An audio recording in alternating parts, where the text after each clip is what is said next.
দীর্ঘ প্রতীক্ষার পর এবার পাহাড়ের দেখা পেয়ে গেছি। এই ব্রিজটা নিশ্চয়ই খুব চেনা অনেকেরই, তাই না? এখানটা পুরো এলাকাটা ল্যান্ডস্লাইড হয়েছিল। হ্যাঁ, এদিকটা আটকে রেখেছে বলে ওদিকটা স্রোত।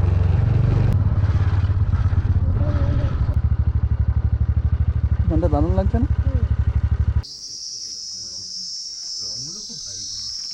নমস্কার নমস্কার বন্ধুরা, আরও একবার উলফকিন্ডিতে সবাইকে স্বাগতম। সো তোমরা দেখতেই পাচ্ছ আজকে স্কুটি নিয়ে বেরিয়ে পড়েছি। আর আজকে নর্মাল রাস্তা নয়, আজকে নর্থ বেঙ্গল। আর এই নর্থ বেঙ্গলে আমরা আজ যাব চারখোলে। কালিম্পং 54, গ্যাংটক 104। তাই আমরা স্কুটিটা ভাড়া নিয়ে নিয়েছি। এবার স্কুটি ভাড়া তো অনেকেই নেবেন, হয়তো ইচ্ছা করেছেন, কিন্তু কিভাবে নেবেন, কোথা থেকে নেবেন, কত টাকা পড়বে, তার ডেসক্রিপশন এবার আমরা দিতে চলেছি। চলুন তাহলে ঘুরে আসি সেই স্কুটির রেন্টের জায়গা থেকে। আমরা চলে এসেছি এখন রয়্যাল রাইডার্সে। এখান থেকে আমরা স্কুটি নিয়েছি, এই স্কুটি আর অনেক বাইক রয়েছে। এখানকার পরিষেবা আগেরবার খুবই ভালো ছিল, তাই এবারও এখান থেকেই বাইক নিই। দাদা আছে। দাদা একটু শুধু রেটটা বলে দাও, আর কিছু না।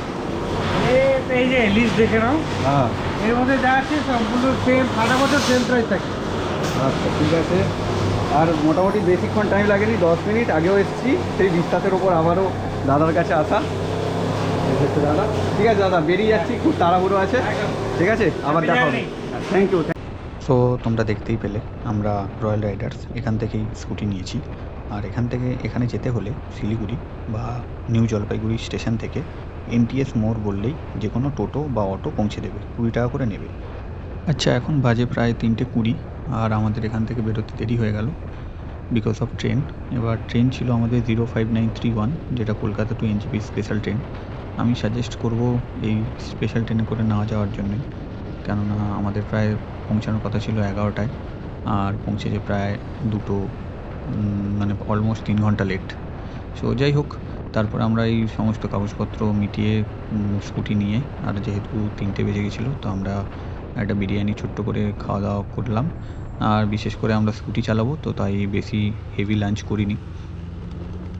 এই চারখোল জায়গাটা খুবই সুন্দর, বাট এখানকার রাস্তা খুব একটা ভালো না, দেখা যাক, তাই জন্য একটু তাড়াতাড়ি চালাতে হচ্ছে। দীর্ঘ প্রতীক্ষার পর এবার পাহাড়ের দেখা পেয়ে গেছি।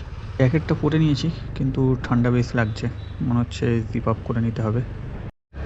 আমরা একদিকে এই গগনচুম্বী পাহাড়, আর ডান দিকে এই সুন্দর তিস্তা নদীর ধার দিয়ে এই রাস্তার সৌন্দর্য দেখতে দেখতে এগিয়ে চলেছি। সঙ্গে আমার এই ছোট্ট বাহন, আর সঙ্গে বা পেছনে তোমার সঙ্গ দেওয়ার জন্য যদি থাকে তোমার প্রিয়জন, তাহলে আর কি চাই। चारकोल जाएंगे सर। हाँ, चारकोल। चारकोल। हाँ। चारकोल कौन सा, सिक्किम? नहीं नहीं, सिक्किम नहीं, वेस्ट बंगाल। ये आगे वाले से एक कोई ब्रिज है दिखा रहा है। डैम डैम हाँ। काली जोड़ा होगा। अच्छा ठीक है ठीक है ठीक है, थैंक यू। আমরা চলে এসেছি ওই যে কালীঝোড়া ড্যাম বা তিস্তা লোর ড্যাম বলে এটাকে। হ্যাঁ, এদিকটা আটকে রেখেছে বলে ওদিকটা স্রোত। তোমরা অনেকেই জানো যে আমরা বাইকই পছন্দ করি আর বাইকেই ট্যুর করি, কিন্তু এখানে স্কুটি ভাড়া নিয়েছি, তার পেছনে কয়েকটা কারণ রয়েছে। এক তো স্কুটিতে স্টোরেজটা পাওয়া যায় ডিগির ভেতরে বা এই সামনে পায়ের কাছে, এখানে দেখতেই পাচ্ছ ব্যাগ রাখা আছে। সো আমাদের কাছে লাগেজ আছে, তো এটা একটা মেন কারণ। কিন্তু স্কুটিতে বেশি পেট্রোল নেওয়া যায় না, তো তাই আমরা ডিগিতে 2টো বোতল পেট্রোল নিয়ে নিয়েছি। এই দূরে নিচের করোনেশন ব্রিজটা দেখা যাচ্ছে।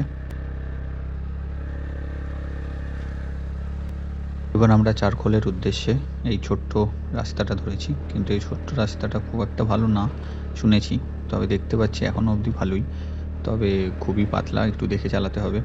আর তোমাদেরকেও বলবো, যদি গাড়ি নিয়ে আসো খুব সাবধানে চালিও।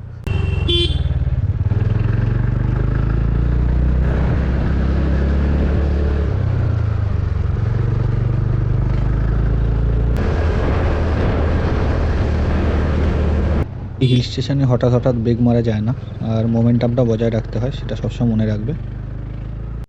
আমরা অনেকটাই এলাম, আর ধীরে ধীরে রাস্তা যেন আরও সরু হয়ে যাচ্ছে। আমরা বোধহয় এসে গেছি পানবুধারা ভিউ পয়েন্ট, এটাই বোধহয় সেই ভিউ পয়েন্টটা। হ্যাঁ, এটাই। তো দেখতে হবে কোথা থেকে এন্ট্রি নিতে হবে, কিন্তু আমরা এটা তো বাইক নিয়ে যেতে পারবো না, দেখা যাক। আমরা এসেছিলাম পাবনাধারা ভিউ পয়েন্টে, কারণ আমরা চলে যাচ্ছি। আমাদের নিরাশ হয়েই ফিরে যেতে হচ্ছে, যেহেতু কুয়াশা আর নিচে একদমই কিছু দেখা যাচ্ছে না। এরপরে রয়েছে গুরদুং ভিউ পয়েন্ট, সেটা তো বোধহয় কিছু দেখতে পাবো না, ওটাতে প্যারানমিক একটা ভিউ পয়েন্ট রয়েছে, তো সেটা কুয়াশার জন্য হয়তো দেখতে পাবো না।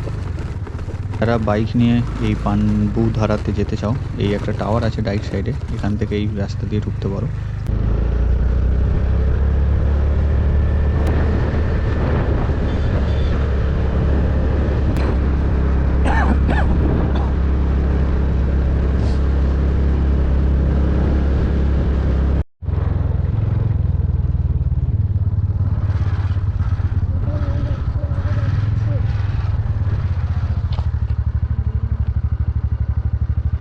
এখানটা দারুণ লাগছে না? পাহাড়ে কিন্তু সন্ধ্যেবেলা রাইড করা খুবই রিস্কি, তাই চেষ্টা করবে 5টার মধ্যে, এখানে তাড়াতাড়ি সন্ধ্যে হয়ে যায় 5টার মধ্যে ডেস্টিনেশনে পৌঁছানোর। তো তাই আমাদের বেরিয়ে যেতে হবে আমাদের ডেস্টিনেশনে পৌঁছানোর জন্য। যাবো?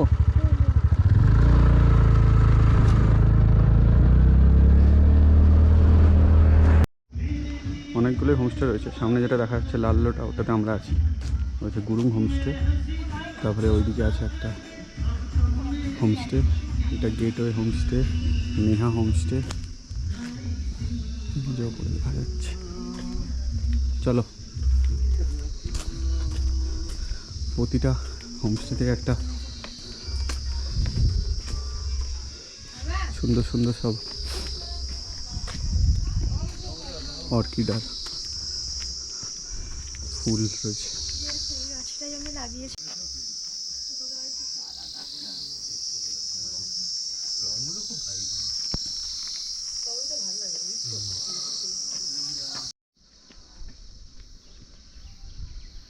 এই রাস্তা ধরে চারখোল হোমস্টের দিকে যাচ্ছি, এদিকে আরও কয়েকটা হোমস্টে পেলাম কিছুটা রাস্তার পর। এগুলোতে কালকে আমরা এসেছিলাম, কিন্তু এগুলোতে অ্যাভেলেবেল ছিল না, সব রুম ফুল ছিল। এটা হচ্ছে আদিত্যা রিসর্টের পেছন দিক দিয়ে রাস্তা, চারখোল রিসর্টের দিকে। এই রাস্তাটা খুবই খারাপ, এখানে 4 চাকা ছাড়া অন্য কিছু নিয়ে ওঠা খুব মুশকিল। মেঘেদের আনাগোনা চলছে, এই ওপর দিয়ে যাচ্ছে, হয়তো গোপ্রোতে বোঝা যাচ্ছে না, কিন্তু সুন্দর লাগছে। এরকম একটা ছোট রাস্তা পড়বে, সেই রাস্তা দিয়ে যেতে হবে ওপরে উঠে এসে।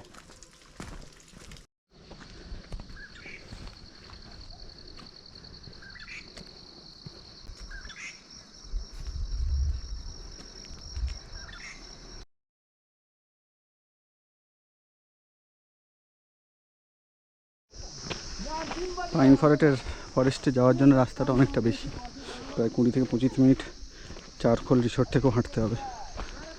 তো আমরা আর গেলাম না, এখানে চারখোল রিসর্ট আর এই কয়েকটা পাইন গাছ, এগুলো দেখে এবার নিচে চলে যাচ্ছি। আমরা এবার চারখোল থেকে বেরিয়ে পড়েছি লাভা লোলেগাঁওয়ের দিকে যাওয়ার জন্য। দেখি ওখানেই কোথাও স্টে করব, এখনও ডিসাইড হয়নি, চলো যাওয়া যাক। আমরা যে হোমস্টেতে ছিলাম সেটা হলো গুরুং হোমস্টে, সেটা চারখোল ভিউ পয়েন্টের ঠিক অপোজিটে। আর ওখানে যে আন্টি রান্না করেছিলেন খুবই সুন্দর, মানে পরোটা আর মাংসর ঝোল খুবই সুন্দর করেছিলেন। আর স্পেশালি আমরা যেহেতু দুপুরবেলার খাবার খাইনি, তাই আমাদের একটু কমিয়ে 800 টাকা করে পার হেড হিসাবে নিয়েছিলেন, থাকা খাওয়া মিলিয়ে, নয়তো 1200 টাকা করে নেন। ভুল করে অন্য রাস্তায় চলে গেছিলাম, লাভা লোলেগাঁওয়ের রাস্তার বদলে কাফেনগাঁওয়ের দিকে চলে গেছিলাম। 3টে রাস্তা তো গুলিয়ে ফেলেছি।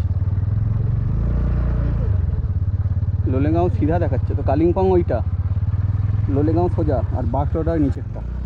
এখানে সবাইকেই বলবো ঠিক করে গুগল ম্যাপ ফলো করতে, কেননা পরপর দুটো রাস্তা হলে গুগল ম্যাপও ঠিকঠাক দেখায় না, একটু সচেতন। কিচ্ছু দেখা যাচ্ছে না, পুরো সেই লেপচা জগতের মতো অবস্থা। তোমরা যারা লেপচা জগতের ভিডিও দেখোনি তারা পুরোনো ভিডিওগুলো দেখতে পারো, ওটাও খুব সুন্দর ছিল।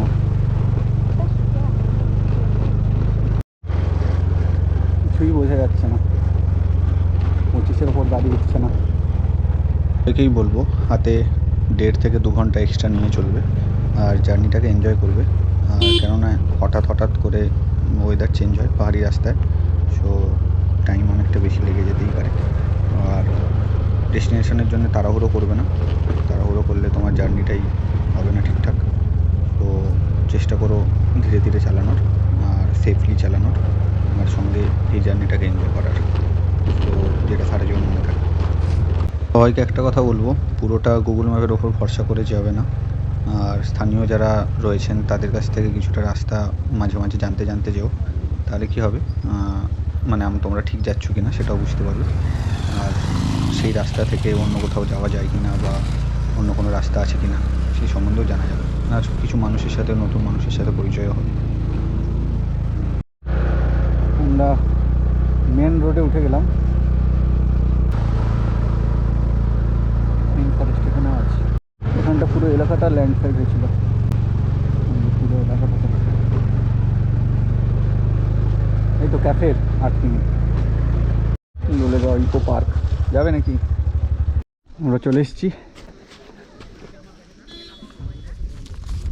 এখানে নিল 20 টাকা করে টিকিট পার হেড। এই ভিউ পয়েন্টগুলো দেখা যাবে।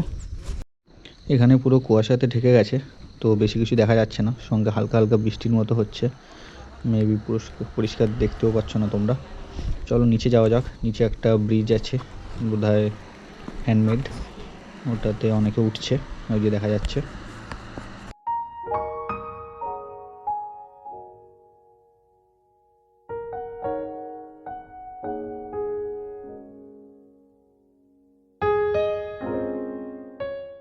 এবার লাভা যাওয়ার রাস্তাটা অসাধারণ, পুরোটা ফাঁকা আর মেঘেদের আনাগোনা পুরো রাস্তার এই সাইড থেকে ওই সাইডে হচ্ছে, আর চারিদিকে পাইন বন, অসাধারণ লাগছে।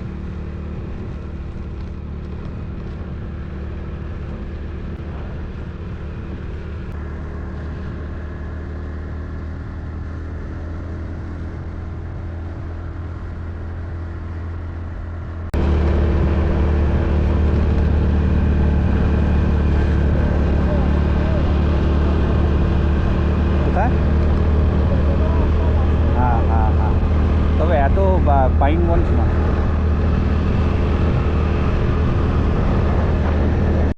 সামনে আমাদের মতোই একটা কাপল যাচ্ছে, তো ওরা ওদের বেবিকে নিয়েই আছে।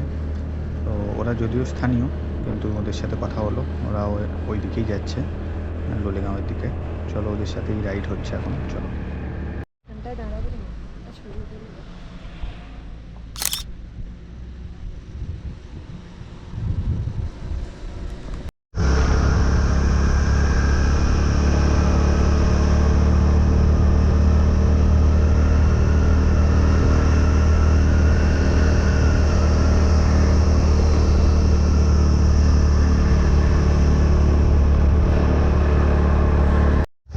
এখন আমরা আই লাভ লাভা পয়েন্টে এসে গেছি।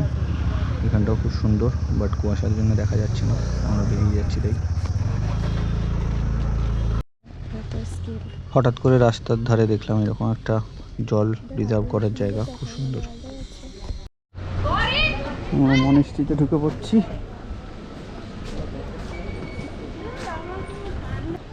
এই এন্ট্রেন্স এই দিকে।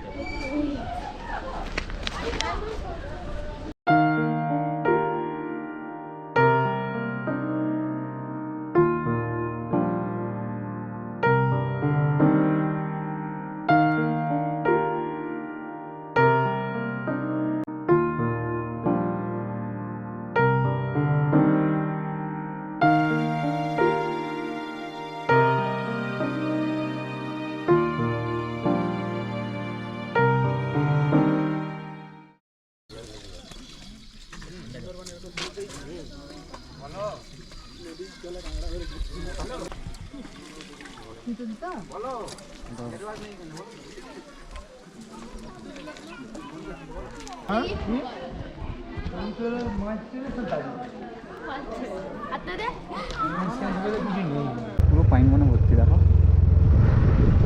আমরা লাভা মনেস্ট্রি দেখার পর এবার এসবের দিকে এগোচ্ছি। আর তার আগে ওখান থেকে আরেকটু এগিয়ে একটু ওপরে উঠে একটা জায়গা থেকে তেল ভরলাম, ওখানে পাওয়া যায়। এবার একটা ছোট্ট রাস্তার এসবের দিকে উঠেছে, সেটাই আমরা এখন নিয়েছি। তবে রাস্তাটা প্রথম থেকে একটু এবড়ো খেবড়ো, দেখে চালাতে হচ্ছে। কিন্তু এই যে রাস্তা খারাপ।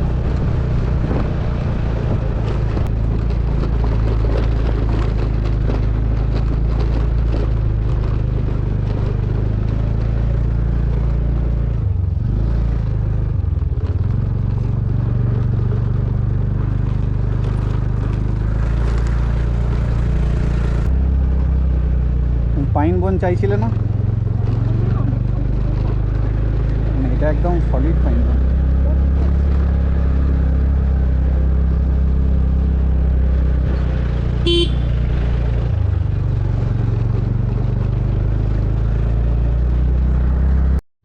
আমরা এবার পৌঁছে গেছি ঋষভ।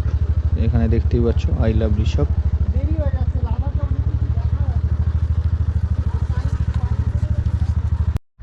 হিমালয়ান হাট, এখানে পরপর 5টা হোটেল রয়েছে।